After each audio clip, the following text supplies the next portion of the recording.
Brabta ma' dak żvelat fuq it-Times li d-Deputat Nazzjonalista David Thake għandu aktar minn kwart miljun euro VAT li ma ħallasx, ħareġ stqarrija l-Partit Laburista. Dan qal li dak żvelat fuq Thake huwa test ieħor għall-Kap tal-Oppożizzjoni Bernard Grech kif deputat minn tiegħu għandu aktar minn 270,000 euro VAT x'inħallas lill-Kummissarju tat-Taxxi. VAT li ġabar mingħand il-klijenti u żammu f'butu minn flok għaddih lill-Istat kif inhu dovut. Il-Partit Laburista nnota li fl-aħħar jiem Bernard Grech tkellem dwar l-evażjoni tat-taxxa u issa għandu każ ċar ta' evażjoni qawwija ta' taxxa fil-grupp parlamentari tiegħu stess. Dan jekk Bernard Grech irid tassew juri li jemmen dak li jiktbulu fuq Facebook.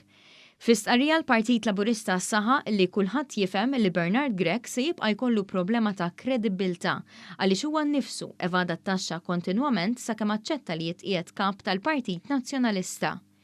Il-Partit Laburista spjega li Grech lanqas iżda għandu jaċċetta l-iskużi bażwija li ta' Thake ma' Times li waħħal fil-COVID meta dak ir-rapportat jixed li l-aġir abużiv tiegħu imur aktar minn hekk.